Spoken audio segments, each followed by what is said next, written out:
Yesus, mari kita buka tata ibadah kita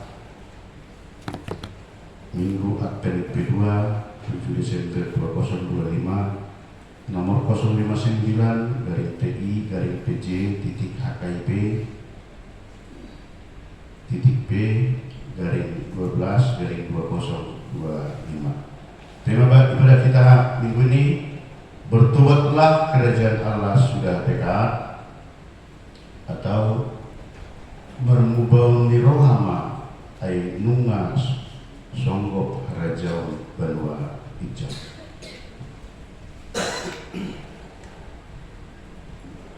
Yang pertama, jadwal ibadah kategorial dan latihan kor, vokal gereja dan evangelisasi sudah tetap ditata dan tidak ada masih perubahan. Yang kedua, statistik harian jemaat di minggu yang lewat 17 orang, sekolah minggu 6 orang. Yang ketiga, warta jemaat atau pengumuman ibadah minggu dengan mengucap syukur kepada Tuhan, dihimbau kepada semua agar semakin rajin beribadah di gereja serta mengikuti ibadah kategorial. Ibadah masuk pukul 10.30 WIB, dilayani oleh pendeta, pimpinan dan unsur pimpinan majelis jemaat HKIP Penerangan. Yang kedua, sarana prasarana perayaan HKIP Penerangan, pimpinan resort majelis jemaat HKIP Penerangan menyampaikan terima kasih banyak terhadap seluruh jemaat dan simpatisan yang bisa tetap hadir beribadah dan yang dapat berbagi tanda syukur melalui persembahan bulanan dan ucapan syukur. Janji iman doa kita, Tuhan semakin memberkati kita semua dengan seluruh yang kita kerjakan sesuai dengan kehendak Tuhan. Yang ketiga, tempat ibadah sebagaimana yang sudah kita ketahui telah diwartakan setiap minggu, kita masih tetap beribadah di tempat ini menunggu proses pendirian gereja kita HKIP Penerangan terrealisasi. Mari kita sama-sama berusaha agar rencana kita bisa terwujud atas pertolongan tangan Tuhan.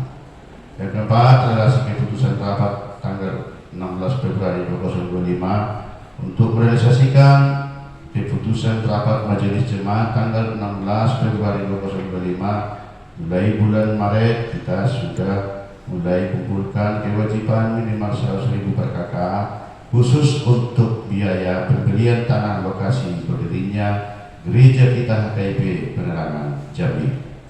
Yang kelima, jadwal perayaan Natal sesuai yang sudah dibicarakan Minggu 30 November 2025 selesai ibadah, hasil rapat dan yang sudah disosialisasikan di WA Group WA HKIP Penerangan. Kita akan laksanakan perayaan Natal. Pertama, Natal bersama keluarga Jumat 19 Desember 2025 masuk pukul 17 WIB atau jam 5 sore.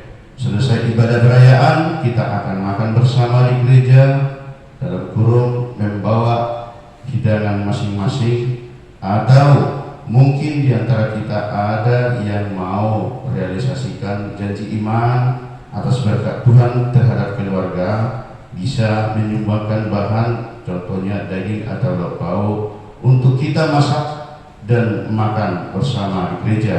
Boleh kita berkoordinasi. Artinya menurut Tamenang, kita sudah sama-sama mengetahui kita mau bawa bekal masing-masing untuk makan bersama di gereja, tetapi mungkin di antara Aman dan Inang ataupun muda-mudi biar satu rasa di saat Natal itu, ya kami memberikan 5 kilo daging, biarlah entah siapa atau di mana nanti dimasak, atau 2 ekor ayam. Mungkin ada yang seperti itu, kita kembalikan untuk membuatkan suatu yang terbaik janji iman kita kepada Tuhan di saat perayaan Natal bersama keluarga.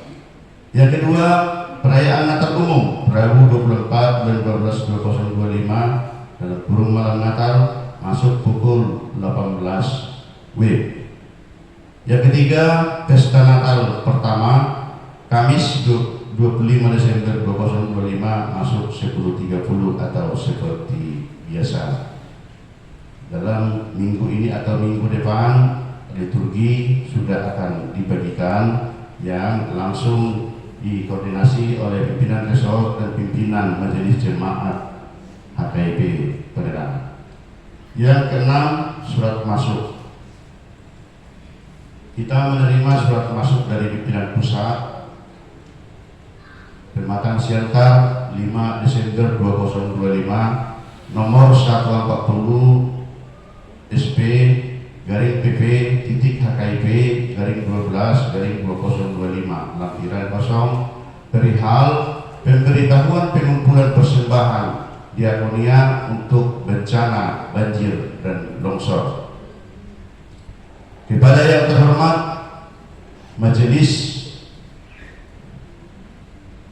Resort HKIP Resort Persiapan Jambi dan Majelis Jemaat HKIP Penerangan Jambi di tempat. Salam sejahtera dalam nama Tuhan Yesus Kristus. Seperti yang kita ketahui bersama, bencana alam yang terjadi di beberapa tempat di Sumatera Utara seperti Sibolga, Tapanuli Tengah, dan Medan pada beberapa waktu yang lalu menyebabkan banyak saudara-saudari kita yang terkena dampak kehilangan tempat tinggal, bahkan kehilangan keluarga. Pada tanggal 3 Desember 2025 kemarin, pertemuan pimpinan pusat dan pendeta HKIP se-Sumatera Utara di kantor pusat diputuskan bahwa kita akan mengumpulkan persembahan diakonia yang bertujuan untuk membantu saudara-saudari kita yang terdampak bencana tersebut. Donasi juga boleh berupa sembako, obat-obatan, dan pakaian. Marilah kita membantu saudara-saudara kita tersebut dengan ikhlas dan tulus, karena sesungguhnya kita harus saling menolong sesuai kemampuan kita masing-masing, seperti nasihat tertulis di Galatia 6 ayat 2 mengatakan, bertolong-tolonganlah menanggung bebanmu, demikianlah kamu memenuhi hukum Kristus.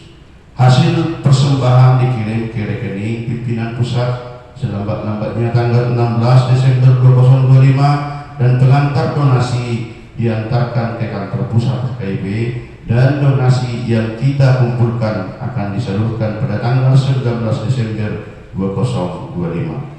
Demikian surat ini diperbuat untuk dilaksanakan. Atas perhatiannya kami ucapkan terima kasih. Pimpinan pusat HKIP Bishop Pendeta Lindo Tambunan STH MM, Sekjen Pendeta Tarida Siregar STH NB, bagi jemaat yang memberikan donasi berupa sembako, obat-obatan, dan pakaian diantar ke kantor pusat HKIP paling lambat tanggal 16 Desember 2025. Ini surat panggilan dengan mudah-mudi. Mungkin kita di berbagai hubungan atau di berbagai suatu komunitas selalu ada mengumpulkan yang namanya musibah bencana yang terjadi di Sumatera Utara, dan tidak tinggal diam HKIP secara nasional mengumpulkan donasi untuk turut membantu saudara-saudara kita yang terjadi di beberapa tempat. Mungkin ada Bapak Ibu yang barangkali yang mau mengirimkan pakaian-pakaian yang mau disalurkan, boleh dikumpulkan atau dikoordinasikan dikumpulkan di gereja. Mungkin ada yang lain supaya kita kirimkan ke pusat dari HKIP Penerangan Jambi. Yang ketujuh, persembahan keempat. Menyikapi surat pimpinan pusat HKIP, maka persembahan keempat nanti akan kita kirimkan untuk peduli bencana longsor dan banjir yang ada di Tabut, Kaptek, Kapsel, Medan, atau Sumut sekitarnya. Yang ke-8, ibadah Minggu 18 Desember 2025 kita akan laksanakan ibadah menggunakan bahasa Batak. Yang keempat, renungan Alkitab untuk seminggu ke depan tetap sudah disediakan. Mari Bapak Ibu dan mudah-mudi kita berikan waktu atau sebentar membaca firman sesuai yang disediakan. Laporan keuangan mingguan tertulis di Mazmur 65 ayat 2. Bagimulah puji-pujian di Sion, ia Allah, dan kepadamulah orang membayar munajat. Persembahan pertama, kedua, dan ketiga, serta ucapan syukur dari keluarga Situa Aman Mahapanjangan Purwa Merita sudah tertulis. Begitu juga uang keluar 1 minggu yang lewat dan rekapitulasi keuangan serta dengan kas pembangunan dan usaha kuliah. Mungkin ada yang salah ketik atau salah nominal, kami mohon maaf, tolong dikoordinasikan supaya tetap bisa kita perbaiki.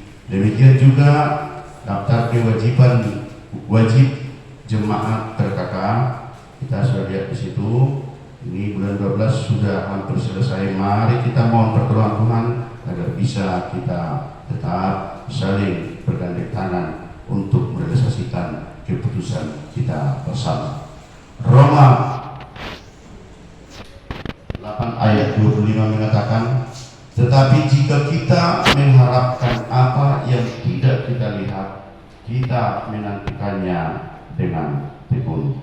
Akhirnya pimpinan resort, pimpinan jemaat menyampaikan selamat mengikuti ibadah dan menyampaikannya, serta selamat ulang tahun bagi yang merayakannya seminggu yang lewat. Doa dan harapan kita, Tuhan semakin memberkati kita semuanya di setiap langkah dan pekerjaan kita. Doa syafaat dengan doa warta kita diserahkan terhadap nasib Tuhan. Nabi yang diutus oleh Allah untuk menyuruhkan suara daripada Allah itu sendiri, untuk mempersiapkan jalan bagi Sang Mesias, untuk membuka jalan bagi Sang Mesias, supaya setiap orang dapat melihat bagaimana Mesias itu hadir.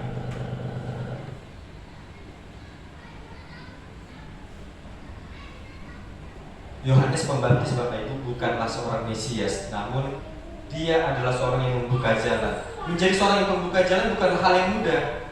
Kalau kita tadi telah membaca Bapak Ibu bagaimana Yohanes Pembaptis ketika dia membaptis banyak orang, lalu datanglah orang Saduki dan orang Farisi untuk mencari kesalahan dia. Di manakah letak kesalahan daripada Yohanes Pembaptis? Tetapi dengan lantang Yohanes Pembaptis menghantam pembicaraan mereka yang boleh kita lihat di ayat 9. Janganlah mengira bahwa kamu dapat berkata dalam hatimu, Abraham adalah bapa kami, karena aku berkata kepadamu, Allah dapat menjadikan anak-anak bagi Abraham dari batu-batu ini.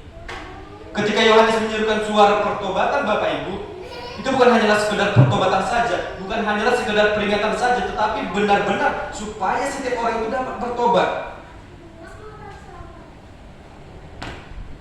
Lalu seperti halnya tahun-tahun lalu saya katakan tadi, kita telah menentukan komitmen Natal ini aku ingin menjadi lebih baik supaya tidak terjadi. Di Natal yang akan datang demikian juga komitmen. Di Natal yang akan mendatang saya akan ingin bertobat, tetapi nyatanya tidak ada.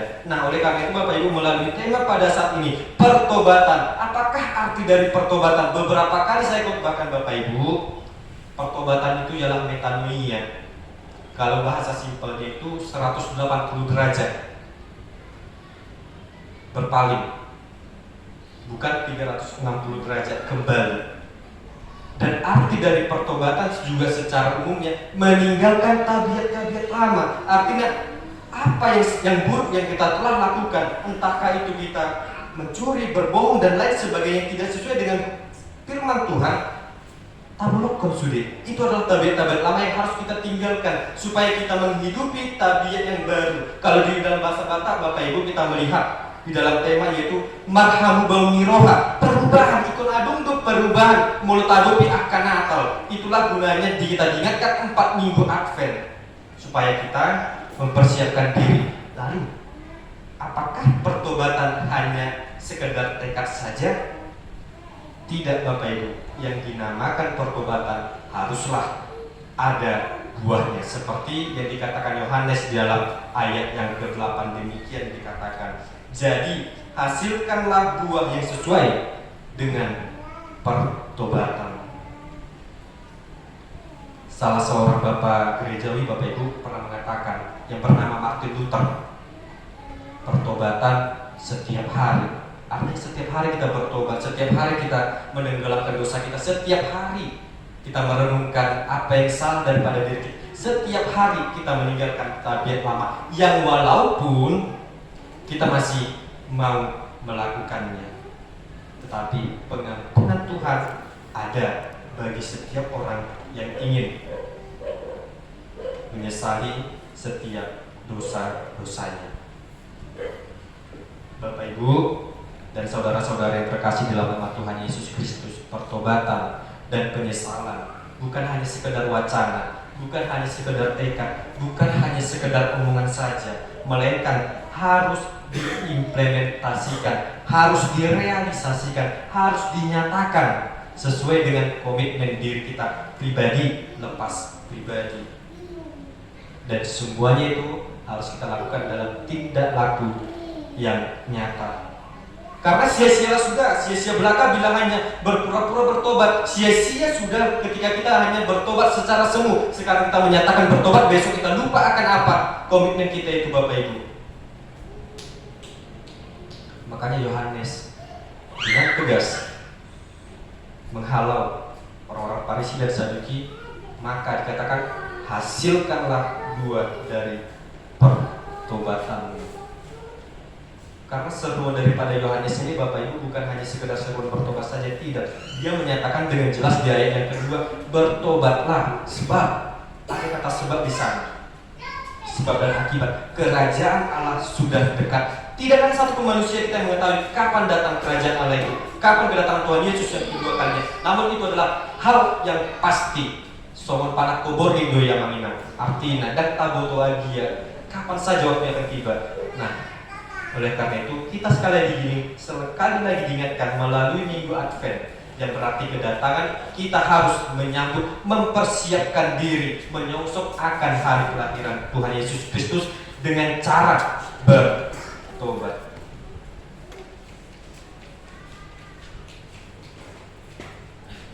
Kita yang terkasih dalam nama Tuhan Yesus Kristus, Bapak Ibu, dengan seruan ini Yohanes menghantam dengan keras konsep keagamaan dari orang-orang sejamannya, dari orang-orang Yahudi, orang-orang sebangsanya, yang mereka bangga akan status mereka bangga akan diri mereka yang menyatakan mereka adalah keturunan daripada Abraham. Namun sekalipun mereka keturunan Abraham, itu tidak dapat menyelamatkan mereka dari hukuman kita kelak. Sebab Tuhan mengasihi segala bangsa, Tuhan mengasihi segala manusia, Tuhan mengasihi semua negara. Bukan hanya karena status saja, bukan. Hal kerajaan surga, Bapak Ibu, bukan tentang status. Mau engkau anak pendeta, mau engkau anak sintua, mau engkau anak dari pendiri gereja, mau engkau anak dari orang tua yang rajin beribadah, itu bukan. Dan itu tidak menjamin kita menerima kerajaan surga kelak. Hanya diri kita sendirilah, Bapak Ibu, yang dapat menentukannya. Itu dia dohita. Surgodo, manang, tubadibai.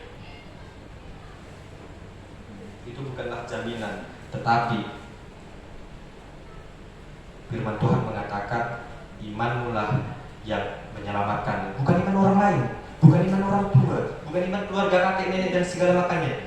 Imanmulah yang menyelamatkan. Kita tidak bisa mengharapkan orang lain, Bapak Ibu, di dalam menerima keselamatan itu. Hanya diri kita sendirilah yang dapat menentukannya. Sebab iman kita lah yang akan dipertanyakan nantinya kelak. Kita terkasih di dalam nama Tuhan Yesus Kristus, di dalam menyambut kelahiran Tuhan Yesus, Bapak Ibu, kita tidak lagi menanti dalam rupa seorang bayi, tetapi kita menanti Yesus lahir di dalam hati kita masing-masing. Ketika kita ingin menyongsong hari kelahiran Tuhan Yesus dalam kita masing-masing, di dalam diri kita masing-masing, sudahkah kita menyediakan tempat bagi Yesus diam dalam hati kita? Sudahkah kita menyingkirkan segala sesuatu yang menghambat lahirnya Yesus dalam hati kita? Sudahkah kita meniadakan semua tindak laku yang menyatakan yang sangat berlawanan dengan buah-buah roh, yaitu adalah perbuatan daging, Galatia 5 ayat 19 sampai 21 dalam hati kita? Sudahkah kita membuang yang namanya dalam bahasa Batak kosong, yang namanya hotel, kosong tel elat dohot latte? Kalau belum Bapak Ibu, mari mulai hari ini kita bersihkan sama-sama. Mari kita mempersiapkan diri sama-sama menjadikan tempat bagi Kristus dan mengisinya dengan buah roh. Galatia 5 ayat 22 sampai dengan ayat yang ke-23. Sebab kelahiran Yesus akan tiba tidak lama lagi. Lalu kalau kita belum menyediakan tempat, bagaimana cara kita Bapak Ibu untuk menyambut Yesus Sang Mesias dalam hati kita? Mari kita merenungkan diri kita. Hati kita penuh dengan apa? Penuh dengan kejahatan, kemunafikan, iri dengki dan lain sebagainya, atau hati kita telah kita isi dengan yang namanya buah-buah roh untuk menyambut kelahiran Yesus? Bapak Ibu, dalam hal ini saya mempunyai satu ilustrasi, satu cerita. Di suatu desa adalah sebuah keluarga, di mana keluarga ini adalah seorang petani. Mereka menanam tanaman, boleh dikatakan subur. Tanaman-tanaman yang mereka hasilkan itu subur. Tempat tinggal mereka tidak jauh daripada sebuah perkotaan. Karena strategisnya tempat lahan mereka, ada sebuah perusahaan yang melirik tanah ini supaya dijadikan tempat sebagai pusat perbelanjaan. Singkat cerita Bapak Ibu, seorang keluarga ini mengiyakan tawaran tersebut sehingga mereka menjual tanah mereka dengan harga yang fantastis, yang sangat mahal. Artinya seketika juga mereka menjadi kaya mendadak. Lalu karena mereka memiliki uang tersebut, mereka berencana untuk membangun sebuah rumah yang mewah yang cukup untuk keluarga mereka. Singkat cerita kembali Bapak Ibu, mereka telah menyelesaikan rumah mereka. Mereka telah menyelesaikan rumah mereka, ruang tamu, kamar tidur, kamar tamu, kamar mandi, kamar, dan garasi. Ketika mereka ingin pindah, mereka tidak tahu di mana meletakkan lagi tempat barang-barang dari rumah lama mereka. Kalau mereka ingin meletakkan di rumah baru, rasanya sayang, pikir hati keluarga ini. Tidak cocok rumah mereka yang hanya sederhana, barang-barang yang diletakkan di rumah mereka yang baru, yang mewah ini. Sehingga mereka berpikiran, mereka letak barangnya tersebut di garasi mobil. Lalu suatu saat mereka berencana kembali untuk membeli sebuah mobil. Tetapi kata seorang penjual mobil itu, mobil tidak tersedia, harus menunggu beberapa hari. Berselang hari Bapak Ibu, mereka tidak memikirkan di manakah kira-kira tempat daripada mobil ini. Yang hanya mereka pikirkan, mereka hanya berpikir sukacita dapat mobil baru, kebahagiaan dapat mobil baru.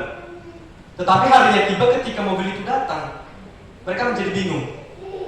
Di mana lagi tempat bagi mobil baru ini? Sebab garasi satu-satunya sudah mereka letakkan dengan barang-barang bekas rumah lama mereka. Demikian juga kita Bapak Ibu. Kalau kita tidak segera mungkin menyediakan tempat bagi Sang Mesias lahir dalam hati kita, di manakah lagi tempatnya bersemayam dalam diri kita? Sebab kalau hanya hati kita masih tersimpan sebagai tempat barang-barang bekas tadi, hanya cerita tersebut, di manakah lagi tempat bagi Kristus diam dalam diri kita? Oleh karena itu, mari kita sama-sama menyediakan tempat. Mari kita memulai sediakan tempat dalam hati kita untuk lahirnya Sang Mesias. Mari kita membuang barang-barang lama tadi, barang-barang bekas tadi yang dari Galatia 5 ayat 19 sampai dengan 21 dan yang dinamakan sebagai hotel tadi. Mari kita sama-sama membuangnya. Kita kosongkan tempat, kita isi dengan yang namanya buah-buah roh. Kita meninggalkan setiap tabiat-tabiat lama dan hidup di dalam pertobatan kita itu. Hidup di dalam baptisan kita. Baptisan memang sekali, tetapi di dalam menghidupinya, yaitu setiap harinya.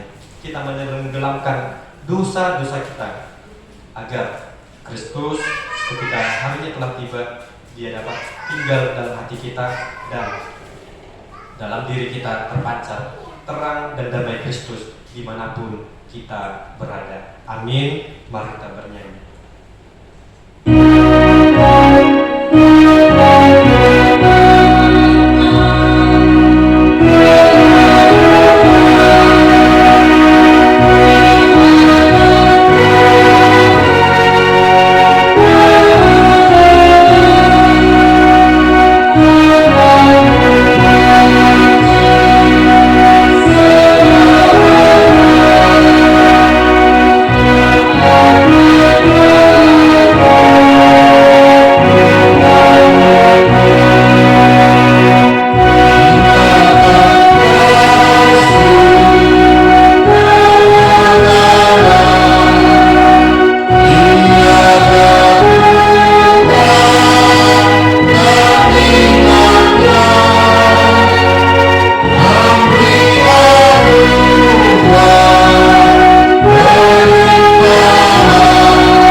Ya Allah Bapa kami yang di surga, kami mengaku bahwa Tuhan adalah sumber dari segala karunia yang melimpah dalam kehidupan kami masing-masing. Sebahagian daripada karunia itu kami serahkan kembali sebagai persembahan kepada Tuhan. Terimalah dan berkatilah persembahan umat-Mu ini, agar dapat kami pergunakan untuk pekerjaan dan pelayanan kerajaan Tuhan di dunia ini. Bukalah hati kami untuk mengenal betapa banyak berkat dan karunia yang kami peroleh dari Tuhan, supaya kami senantiasa bersyukur kepada di dalam nama Tuhan Yesus Kristus Tuhan kami. Amin. Marilah kita sama-sama mengucapkan doa Bapa kami. Bapa kami di surga, dikuduskanlah nama-Mu, datanglah kerajaan-Mu, jadilah kehendakmu di bumi seperti di surga. Berikan kami pada hari ini makanan kami yang secukupnya, dan ampunilah kami kesalahan kami, seperti kami juga mengampuni orang yang bersalah kepada kami. Dan janganlah Engkau kami dalam pencobaan, tetapi lepaskanlah kami daripada yang jahat. Karena Engkau mempunyai kerajaan dan kuasa dan kemuliaan sampai selama-lamanya. Amin. Pulanglah dengan sejahtera dan terimalah berkat dari Tuhan. Tuhan memberkati engkau dan melindungi engkau. Tuhan menyinari engkau dengan wajah-Nya dan memberi engkau kasih karunia. Tuhan menghadapkan wajah-Nya kepadamu dan memberi engkau damai sejahtera. Amin.